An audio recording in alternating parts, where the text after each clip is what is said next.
Good morning and welcome to Wednesday. Happy Hump Day. I'm Joe Jaquin, CEO of the Patriot Trading Group, and we're bringing you economics with attitude here on a Hump Day. Our toll-free number, 800-951-0592. Did I say that right? 800-951-0592. The website at allamericangold.com. Make sure you get out there. All the stuff that we have out there day in and day out that we don't have a chance to get to on this hour-long program can be found at allamericangold.com. And what an interesting morning we have. We're going to get the minutes from the last Federal Reserve meeting. This game that goes on, all to try to give us the illusion that this private entity known as the central bank is the God Almighty power, and only they, not you, not me, not our elected officials, only they and their banker buddies know what's best for the rest of us. And you know what? Just ask them. They'll tell you. And they'll tell you all the time, oh, no. Well, hey. No audits here. Oh, no. And you need to respect our authority and the need. And this is what I love the best about this. This is the bull crap. Now, if I was a podcaster, I probably would have used a different word there. But this is what we have to tolerate. And you know what's funny? Is everybody out there, from your financial planner to your 401k administrators to the insurance guys selling you the annuities and the mutual funds, they tell you, oh yeah, no, this is how it needs to be. Yeah, of course. They have to be private, right? No, otherwise, how can they do what's best if people, want to look at what they've done? Right? Think about it. Would you allow that in your life? Would you? Hey, you know what? You're going to let your spouse, hey, I'm going to do all of these things, and I'm not going to tell you anything. Nah, don't worry. I'll just make the decisions. I'm not going to consult you. I'm definitely not going to ask your permission. Right? Imagine, try that at work. When your boss says, hey, Peterson, give us those reports. You know what? Hey, I'd love to, boss. I would. But you know what? I need to protect my abilities to manipulate these reports, so I'm not going to give them to you. Right? But somehow, this is the system that we've allowed to be put in place. I mean, obviously, it makes no sense. And now these same people want you to pay them for the right to borrow your money, right? That's them. That's not, you know what? It's not J.P. Morgan. They didn't do it. Citigroup didn't do it. B of A didn't do it. No. This is the central bankers that have done it. And here's the funny part. We know the July meeting was a disaster, right? We know that. The insurance cut. Remember the insurance cut? Going to be very interesting. Tomorrow, obviously, they'll come out after the show today. So tomorrow, I've always wondered, why do they wait weeks? I mean, the meeting was on the 31st of July. It's the 21st of August. Why do we have to wait 3 weeks? Is it because maybe they want to rewrite the notes? I mean, obviously, it shouldn't take anybody 3 weeks to type them. And it's so funny, is the version you get, it's not like we get this huge, 100-page document. Oh, no, it's not even like a couple pages. The releasing of the minutes. Right? This would be a very poor effort from a high school student turning in a paper. It'd be a poor effort. Right? Teacher would be like, that's it? This is your analysis of World War II? 3 paragraphs? Yeah, I don't think so. How about F? We're waiting 3 weeks. Now, we know the vote was not unanimous. We had 2 dissenters. We had all kinds of double talk from the central bankers themselves. I wonder if the minutes are going to reflect that. If they don't, right? And remember, the big spin was this was an insurance gun. Hey, this is gun. We don't really think we need it, but we're going to give it to you anyway. It's a one and doneer. It's a one-off. We'll see what the notes say. And I don't know, but if it's all of a sudden these notes are super dovish. Oh, yeah, well, we got more rate hikes coming and trade wars and tariffs and this and that and the slowdown and global economy. And then we'll know, won't we? Now we know why we got to wait 3 weeks. Hey, just in case all the bull crap we said 3 weeks ago is wrong, we'll change them in the minutes and make us look like we're right. I don't know. Call me crazy. I know. Without access, how do we know? Patriot Radio News Hour. How you doing? We'll be back. All the little tests out there are happening. This came out of Germany this morning. See, like all the other parts of the industrialized world, Germany has debt. It needs to sell as well. You know, it's not like we got the only debt. I mean, we got more of it. Right? I mean, we got the most, but everyone's got their debt. And we've been talking about negative rates and how much debt in the world now where you have to pay them for the right to borrow the money. Right? So think, and let me, I don't think I even said that right. You have to pay them for the right for you to lend them the money. You know, think about, the VIG, right? The mafioso. Right? Hey, if you borrow $500 from the mob, right? Hey, there's going to be a little action on that. When you go to pay it back, you don't pay them back and say, hey, here's $497. You know what I'm saying? You pay them back $497, right? Next thing you know, a baseball bat's going across your leg, right? And you're going to walk with a limp. Right? You got to show up with, $550, maybe $600. Right?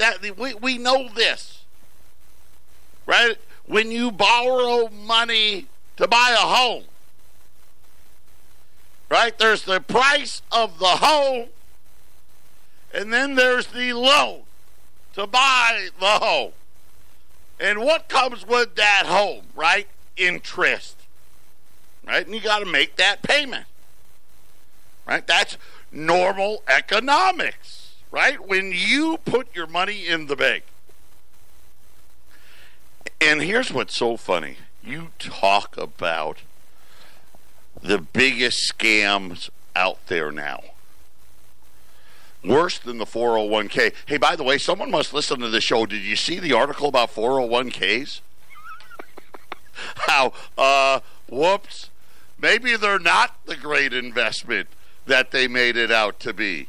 Hey, gee, I wonder where they got that. If I got time today, I'll share it with you. Because they gave you 5 things. I'll give you about 50 things. But that's okay. It's a start. You know, when they created this new banking system in 1933, and of course yesterday I educated you about your insurance, didn't I? That $250,000 try to make you feel real good. Right? The fact that they don't have the money. Right? How can you have insurance? And here's the thing. It's not like they took the money and invested it in these bonds and whatnot, and they're building a nest. Right? They only got what they got. But neither here nor there. Talking about putting your money into the bank. And most of you out there, there's nothing we can do. Right? Most, if not all, major employers. Anybody probably with more than 50 employees, and it may even be smaller, may even be 20, says you're on direct deposit. And if you don't go on direct deposit, you can't work here. Period. How do I know this? My company, before I ever worked for her, my company did it. You didn't have a choice. Hey, I want a paper check. Nope. Right? And most of these companies, sometime in the late 90s, early 2000s, done. Right? And I know a lot of you out there kind of, oh, yeah, well, yeah. Actually, you're right. My company did it 20 years ago. Yeah, you're right. When you go and get your new job, what's one of the forms you fill out on your hiring packet? It's your direct deposit slip, right? Put your voided check here. Because that's the only way you're getting paid. It used to be. Now, here's the thing, and I'll remind you, and I know I've reminded you plenty, and all of you people that have been listening for, longer than 6 months know this. The second that money hits your bank account, it's not yours. Legally. That's banking law since like the 1400s. It was actually a case that went to in England, that went to their Supreme Court and set the precedent for banking throughout the world, still used today. It's not your money. Why do you think in Greece they were able to say, hey, you can't take this out legally? Right? Why wouldn't the people have sued the banks in Greece? I don't care what you say. That's my money. I want it. You're not giving it to me. I'm suing you. Right? Not one person? Come on. There's a reason why. Nobody will take that case. It's settled. I mean, we weren't even a country for a couple hundred years. It's not yours. You are an unsecured creditor to the bank. Now, used to work that, hey, listen, we get it here. You're going to give us money so we can loan it out to other people. Right? And the bank can't loan out the money unless it's theirs. Right? That's how it works. And see, the bank, that's how they make money, by loaning out money to other people. And they used to, at least for the privilege. Hey, you're a nice guy. You're a nice guy to put your deposits here. Tell you what I'm going to do. You open up an account, right? Here's a free toaster. Right? Remember, they'd give you all kinds of little perks. Of course, those are gone. But the biggest perk was, hey, listen, we're gonna pay you some interest. There didn't really used to be banking fees. Right? Listen, to those of you, older than the age of like 45, right? When you first had a bank account, there weren't banking fees. Right? This has been brand new as they've been slowly ripping us off all along. Now they don't even pay us interest. There's fees just for doing stuff. My account's here. I pay my bill. Maybe I wrote a couple of checks. I got automatic withdrawal set up. Whatever it may be. Fee. Here's a fee. There's a fee. Right? No interest to offset the fee. It just costs you money. Just putting it there costs you money. See, but here's what they did. See, this is what the brilliance of them. They got you all locked up now, don't they? Have you ever all of you out there, there's no way around it. Changing banks is an incredible pain in the derriere, right? So most people just say, why do you think people still bank at Wells Fargo? Even the ones that when Wells Fargo ripped them off. You rip me out, it's still going to cost me less. I'll just stay. Right? So now they're turning this into this whole thing where, at least originally, they gave you the VIG on your money. Right? Maybe not the full VIG, but you got a VIG. You know? Hey, I got $5,000 in my savings account, and they're going to say, all right, we'll give you 5% or 6%, right? Because, you are letting us borrow money every time you make a deposit. Now it's just cost us money. And every year it costs more. Use the wrong ATM. Right? And you think some of these ATMs, it's like $3, $5, $10, depending on where you're at.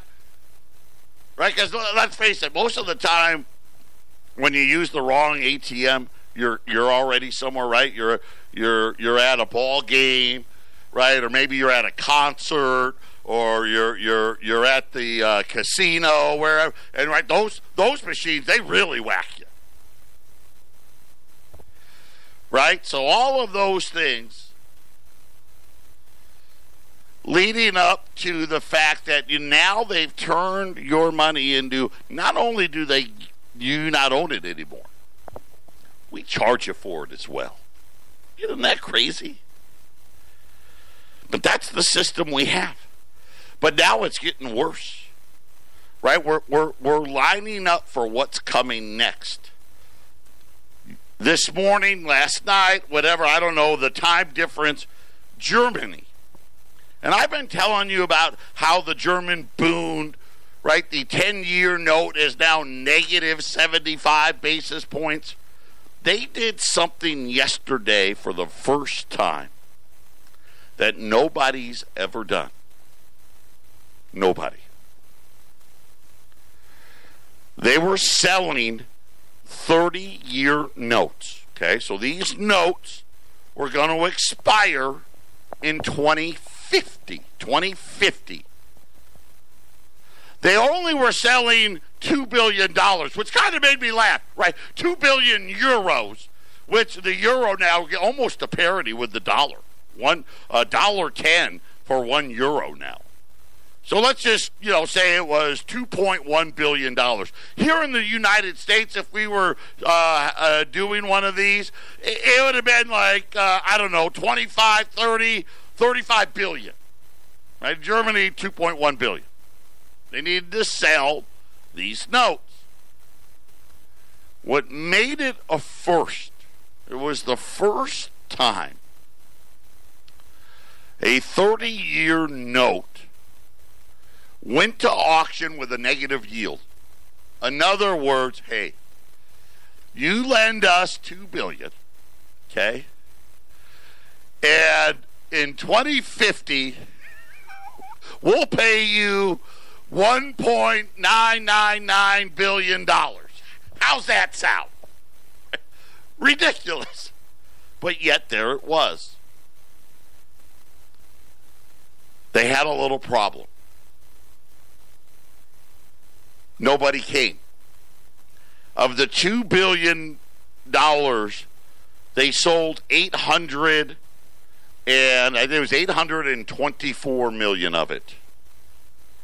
So the balance, the German central bank had to come in and buy the balance. So you think about, they're buying over 50% of the auction. The Bundesbank had to come in and take it. The bid to cover Right? Remember, I've been telling you about this bid to cover in the U.S., how I just saw the lowest one ever, 2.05. This one was 1.05. And that includes, right, the central bank in there. 1.05. Right? Just enough to say that the auction didn't fail, but it was a failed auction. And so, we're sitting here, and I think we're going to see this negative yield rate stuff for the next 3 to 5 years. I do. And then I got a bad feeling that right, the laws of economics that they say are true are going to be like, hey, you know what? Forget it. We don't want them. Right? And next thing you know, the yields are going to do what? Right? Go the other. Eventually, they're going to. Yeah, how about that? Keep your money in the bank. What's the worst that could happen? I don't know. The bank goes under and you get a piece of paper and no ability to get to your money. Then again, if you got some gold and silver, you won't have to worry about it. Patriot Radio News Hour. This is the Phyllis Schlafly Report, a daily commentary continuing the conservative pro-family legacy of Phyllis Schlafly. Now, the president of Phyllis Schlafly Eagles, Ed Martin. Antifa thugs and their protests have largely disappeared from the reporting of most cable news stations. Casual news watchers might assume Antifa rioters have given up and gone home, but nothing could be further from the truth. Violent mobs are running rampant in the streets of many cities and across college campuses, particularly in large liberal strongholds on the West Coast. Portland, Oregon is facing particularly dangerous problems that are unavoidably boiling over into news headlines. Try as they might, the news simply cannot contain the dangerous violence at the hands of Antifa mobs who are running the streets unchallenged by law enforcement. Just a month ago, a Portland Antifa counter-rally resulted in the violent beating of a conservative journalist, Andy Ngo. He's known by Antifa, and upon recognizing him, raised tempers quickly led to violence. Andy was severely beaten, and his camera equipment was stolen. Several videos captured the scuffle, proving it to be an incredibly one-sided fight. Portland police were essentially nowhere to be seen during this incident or several others. Individuals reported that Antifa members were throwing milkshakes at conservative rallygoers that contained quick-drying concrete. Andy Ngo suffered severe injuries to his head and his face. Many others were injured as well, and much of it was caught on camera. Antifa members left one rallygoer with multiple deep gashes over his neck and head. They chased down the street and continued to beat an elderly man, all while Portland authorities were silent. Mayor Ted Wheeler has come under harsh criticism for his city's lack of response to this despicable violence.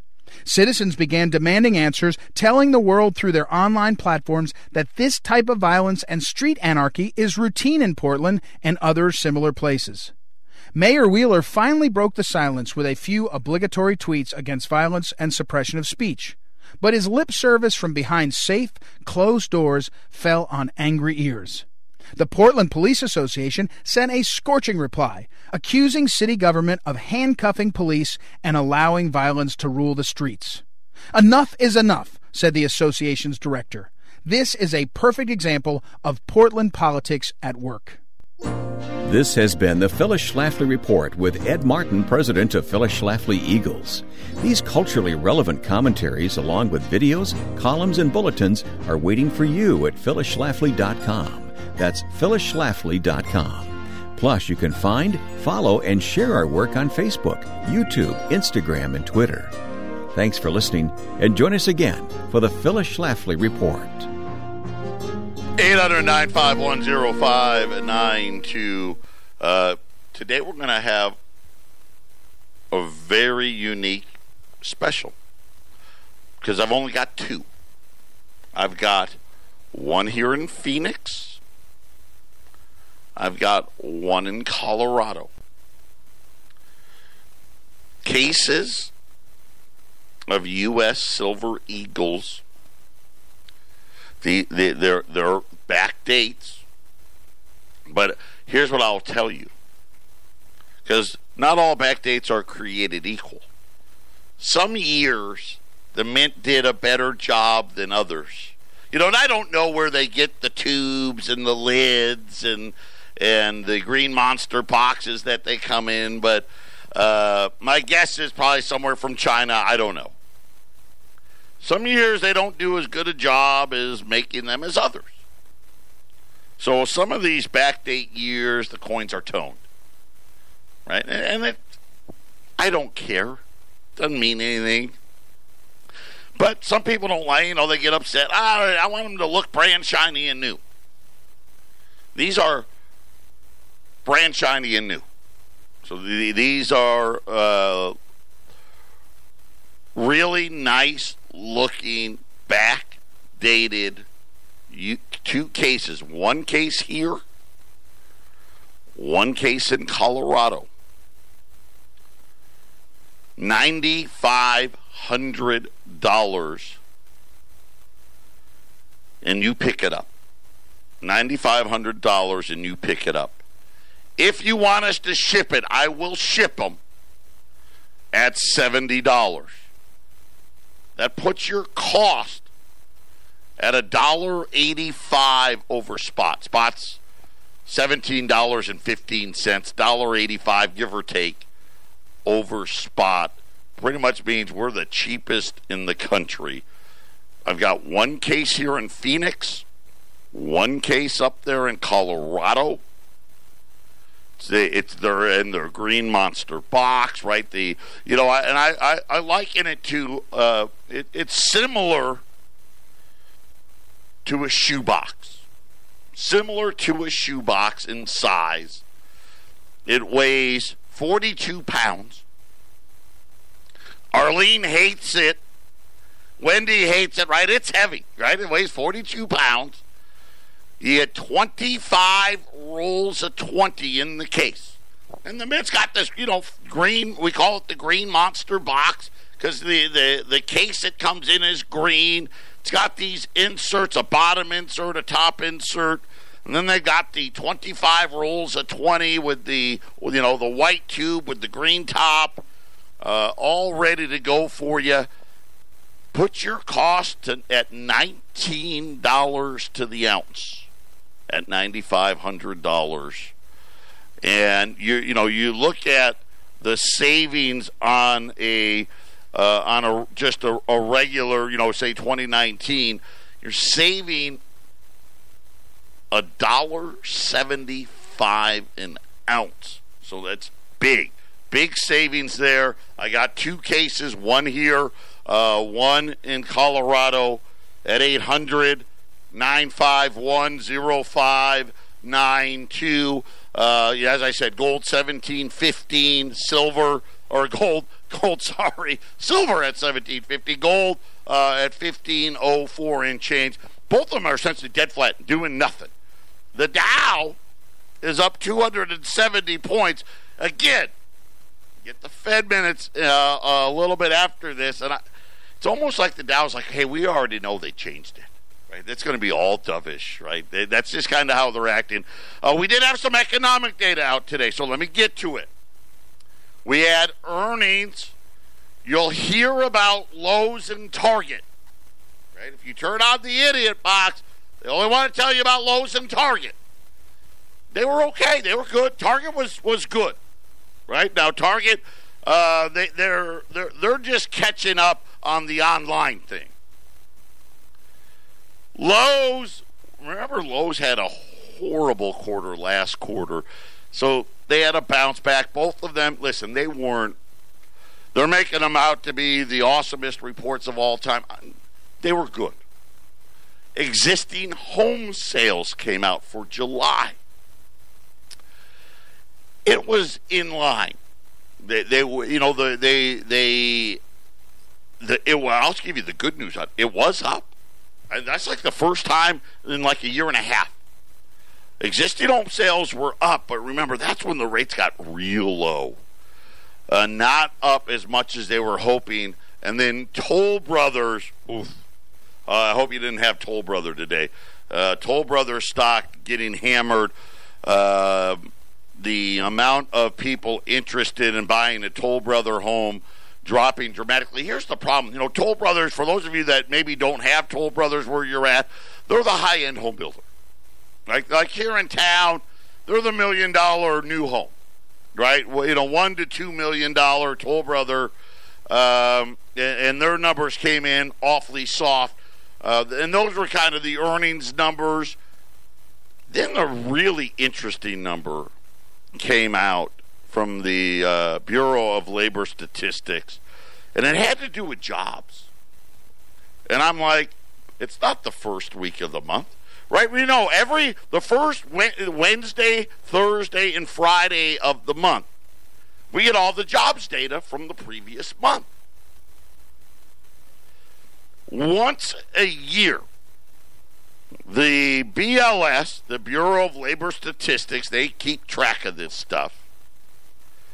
They'll go back and give you, the number we gave you wasn't the real number.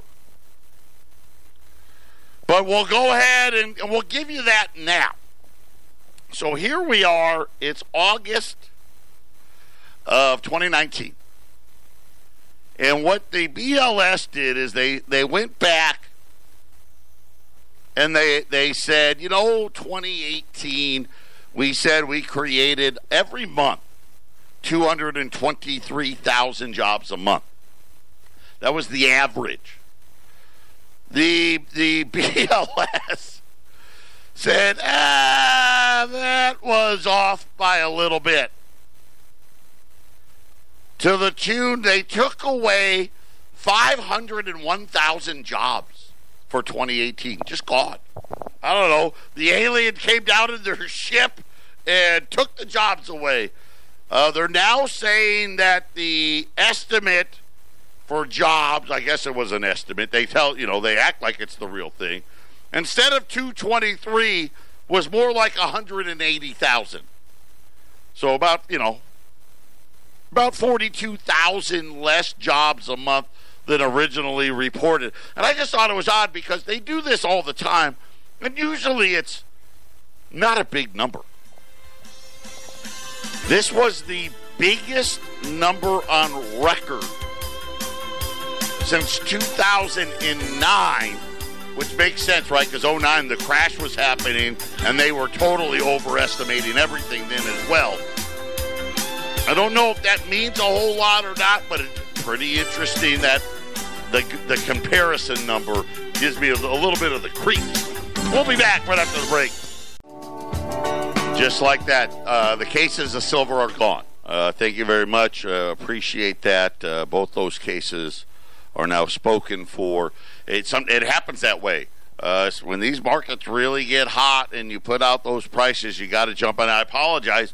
I wish I could have done more, but that was all that we really had available at a price where I could put them out there.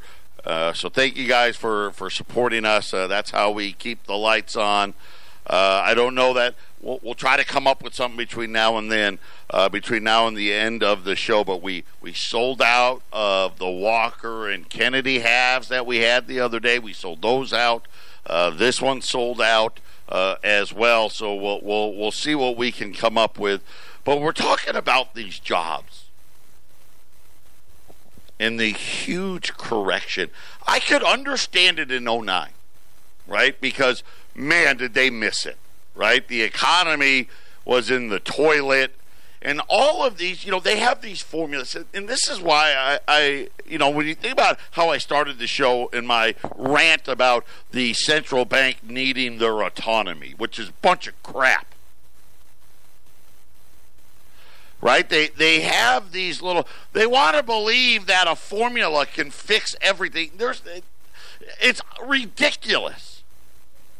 And, of course, we live in an age with computers now.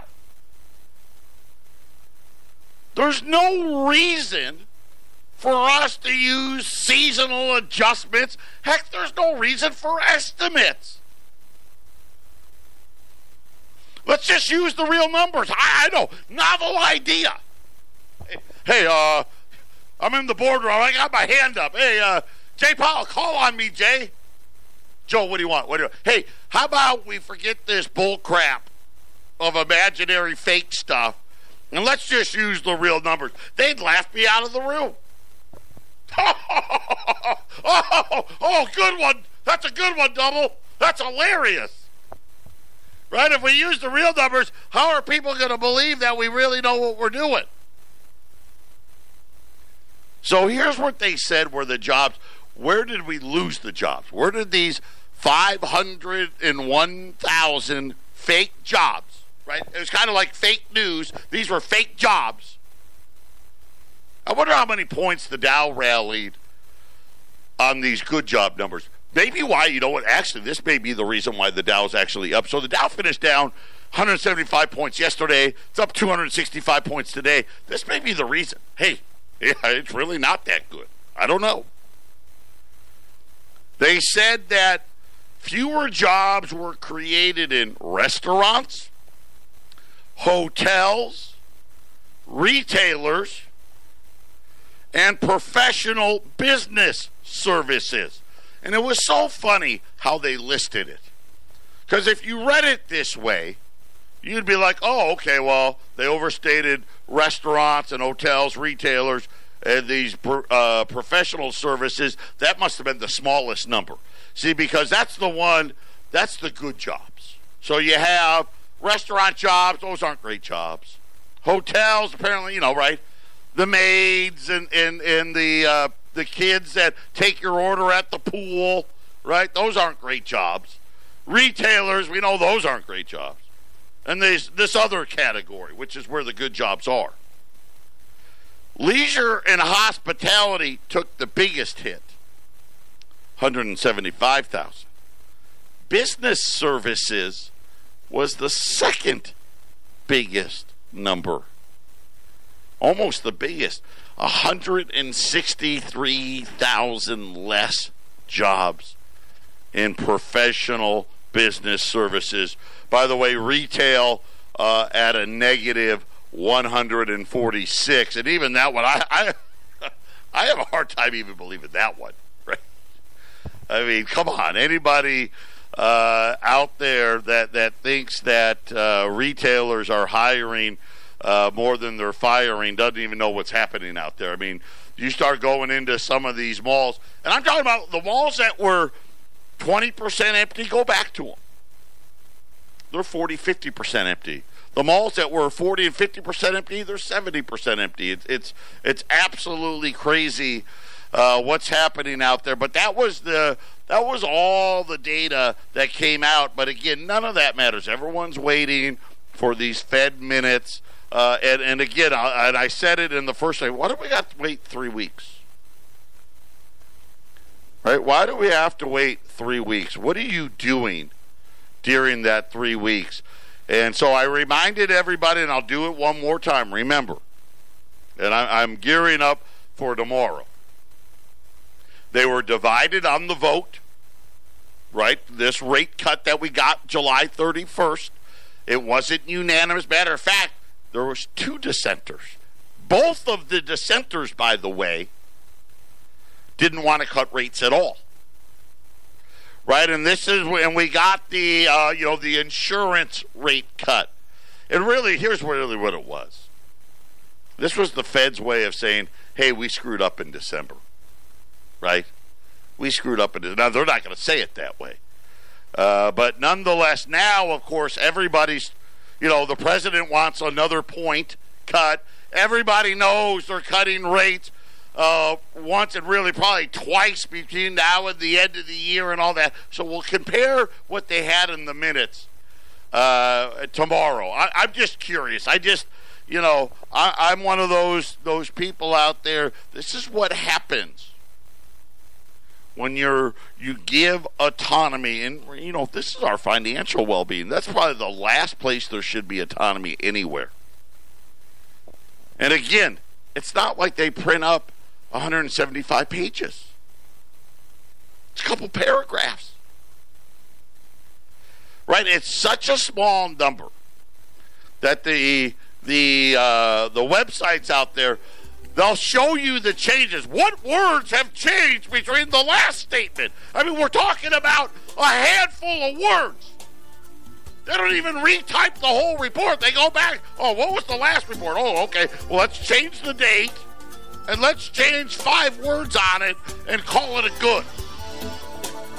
Right? That'd be plagiarism in high school, but in Federal Reserve thought that's just good economic policy. Final segment coming up.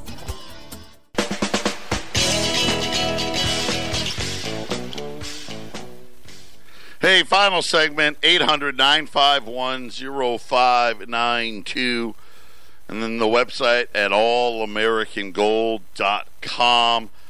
Still the best deal I got out there. Still going to be those $20 Libs and Saints, $15.50 at 800-951-0592. Those are the $20 gold pieces, the 1 ounce gold pieces, the older ones.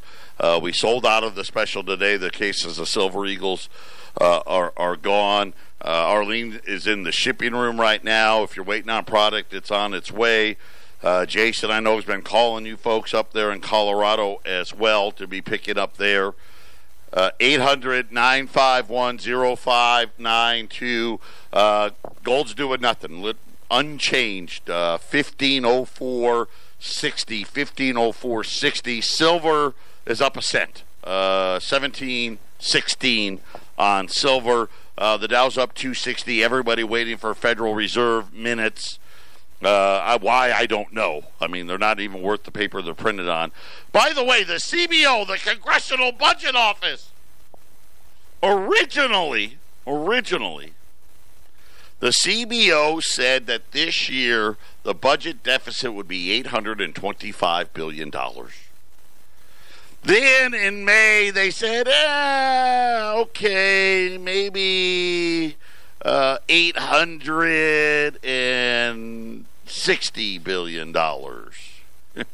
Well, today they said, how about $960 billion? Of course, now remember, they're projecting the low number, the small number.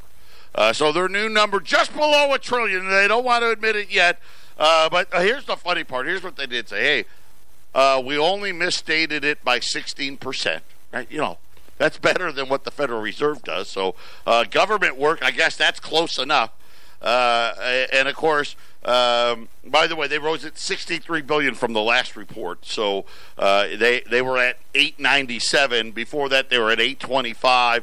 Of course, the end of the month, the end of the fiscal year is 40 days away. It's the end of September. I mean, you know, it's hardly what you'd call good bookkeeping records, right? 40 days before the end of the quarter, we're off $63 billion. And my guess is they're going to be off a little more than that. By the way, according to the CBO, starting next year, and they do 10-year deals. So from next year all the way through 2029, 2020 to 2029, $1 trillion plus every year. And, of course, they don't know. They make guesstimates on what the GDP is going to be. They make guesstimates on what the interest rates are going to be and all of those things. They got to this number, by the way. They lowered the interest rate, the interest that we're going to have to pay, you know, taking into consideration everybody's going negative. But remember, we'll go negative. I'm convinced we're going negative for a little while. It's what happens after negative that's got me even more worried. But even think about that. Remember, don't buy gold because it didn't pay interest was the mantra for decades. Now you don't hear them say that anymore. I wonder what they're going to say when the bond yields are all negative about not buying gold then. Right? Are they going to say, right? Why aren't they saying nobody should buy bonds because they don't pay interest? I haven't heard it yet. I'm sure they'll come up with some reason why. 800-951-0592. Patriot Radio News Hour. We'll be back tomorrow. Everyone have a great day.